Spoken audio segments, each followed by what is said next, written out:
Sophie here today with a how-to video from With the PH Designs.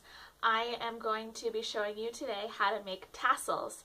So tassels are one of those kind of trending topics right now in the jewelry world, and you'll see a lot of designers and different companies coming out with a lot of tassel jewelry. So I thought it would be super fun to show you how to make your own. That way you can style it however you like. So here are a few examples of projects that I've made using tassels, and I'll just sort of fashion wear them for you. So this is a really simple one. It's just a necklace with chain. It's a grayish sort of tassel and just hangs like that. So this is a really simple idea that you can incorporate into your jewelry. Next is something that I showcased in one of my recent jewelry update videos. So this is just a pink tassel, but this has a much bolder sort of beading to it, and I think that's really fun for a statement piece. Now the last piece I'm going to show you is one of my favorites that I've made recently. It's a bit different. Let me just show you.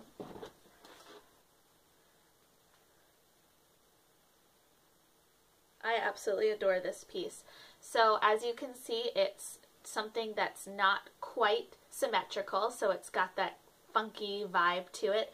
It's a bit longer altogether, but this part up here is almost like a choker because it's a bit tighter to the collarbone. And chokers are another piece that they kind of have come back around. I know it was big in the 90s when I was growing up. Everybody had those little black stretchy chokers, but now chokers are coming back in full force in lots of different sort of ways. So I kind of have been incorporating chokers into what I've been working on. So that's this piece. Alright, so let's get started with the tutorial. So in this tutorial we're going to be making tassels, of course, like I said. These are a few examples of the kinds of tassels that you can make. So we've got one that's like a little longer here than this one. So of course these are customizable, so you can kind of make them different depending on whatever project you're looking to do. Just to make it a little more interesting, I did a bit of a wire embellishment on top of a couple of them. You could also put a bead right here at the top where you're making your loop with the wire. So there's tons of options. As you can see, I made this one two-toned, so there's two different colors of embroidery floss in this one. Okay, for this tutorial you're going to need wire, two gauges. The first one is a thinner gauge. This one's like 24, and this one's 20. So just a thicker gauge and a thinner gauge. You're going to need scissors, a ruler, tons of embroidery floss, in whatever colors you would like. We've got lots going on here. You're going to need some wire cutters and a couple pairs of pliers. So that's what you're going to need for this project. So let's get to the how-to. Colors that you want to use, or the single color. I'm going to do a double color for this tutorial just because it's a bit more challenging, and so I'll show you the simplest way to do that. Find whichever string is the most loose in your embroidery floss. Sometimes this can be a bit tricky, as you can see, because it gets stuck in a knot or whatever. So I just like pull a bunch of it out so I don't have to worry about it being stuck in the middle of a project. Alright, so find your ends and line them up. And so what I'm going to do is I'm going to just use my fingers to wrap. So if you were making one of the shorter ones, you could use like 2 fingers, or if you want to make it longer, use 3 or 4. So it's all up to you and your finger sizes. So I'm going to hold them up top with my thumb. I'm going to do 3 fingers, so a bit of a longer one. And you just start winding your embroidery floss around your fingers. So making sure that both the the end that you started with, it's buried here, but it's here, and the end that you end with are in the same place, just to make things easier. And so just kind of gauge the thickness. It's all up to you, so just trim here. Next we're going to take our thinner gauged wire, so this is my 24 gauge wire, and you're just going to cut just about 2 inches. So use your wire cutters and cut that piece, making sure that your loose ends are at the bottom. You're going to take your thinner wire and string it through the top of your bundle.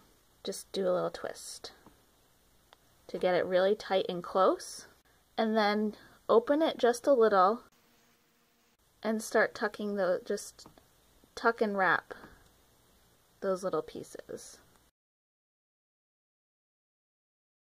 As you can see, I only did a couple loops and both of the ends are on the bottom, so I'm just going to clip them to hide them in the bottom part of the bundle. Now taking your thicker wire, cut about 8 inches. Straighten it out a bit.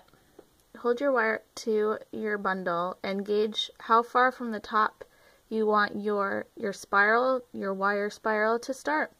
So usually for me it's maybe 1/4 of an inch. And take your pliers and bend it there so you've got one point sticking up. And then what I'm going to do is I'm going to take this little stick up part and I'm going to grasp it in my pliers, and I'm just going to make kind of like the first loop almost with my pliers. So see how we've got this little curve here in the wire, and so I'm going to take my bundle, I'm going to kind of place it in that hook that I made, so it's already kind of stabilized for us. It's like we don't have to get it going because it's already going. So just kind of hang on to it like that. It's easiest to hang on to it with the pliers like that, and make your first wrap. So you want your first wrap to be as tight as you can get it, and make sure you fold it over that initial loop that you made. So see how I'm starting it, that initial little wire loop that I made, which is the bottom wire, because otherwise you're going to end up with a gap when you come back and you try to cover it again. So I did that, and you just go along the top of the last wire.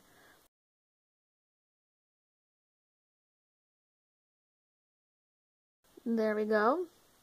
We've got our little wire spiral here, and we've got about 2.5 inches of wire left.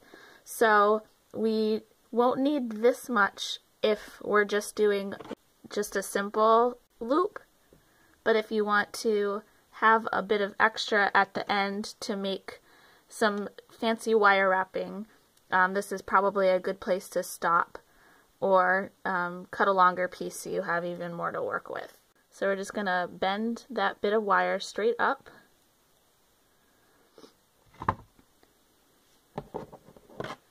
I'm going to take these other pliers. I use these ones to make loops because they're perfectly rounded. I'm going to leave about 1.5 inches from the end and use my rounded pliers to make a double loop. We've got our double loop and our extra here. So I'm going to wrap twice around the base of my loops to secure it. And now decide what part of the piece you want to be your front. I think for me this is the nicer part of it. Yeah, and it's opposite of your the loops. So I think this is going to be the front of my piece. And so I'm going to stop here and spiral up this end.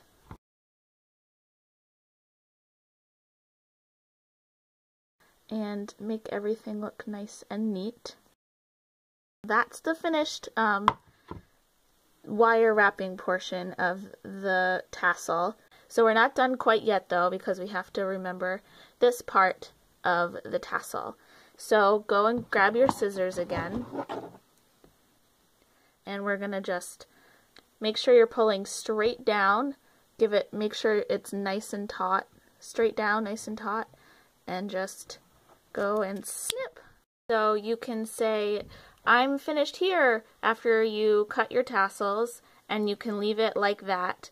Or you can go through, and this is a bit painstaking, but I think it's worth it. You can go through and start pulling apart all the embroidery floss, because embroidery floss is just a bunch of little pieces of string kind of twisted together to make a bigger piece of string. So you can just go through and pull these all apart, and I think it makes it look a little bit more like something you would find in a store. Of course, you can just leave it if that's what you prefer, if you don't want to take the time to do this, because it does take a lot of time. I will personally, I'll make a bunch of them and then sit in front of YouTube or something and watch other craft videos and makeup tutorials and just I'll just pull apart the embroidery floss. And so obviously I'm not gonna sit here and do that right now for you, because I think it would take up too much time. But once you are done, you can then go and trim your pieces on the ends to make it even. So then you will have a finished tassel. You will have a finished tassel. Yay! Thank you so much for watching.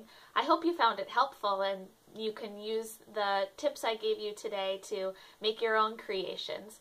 So if you do that, I'd love to hear about it. I'd love to see what other people are making out there.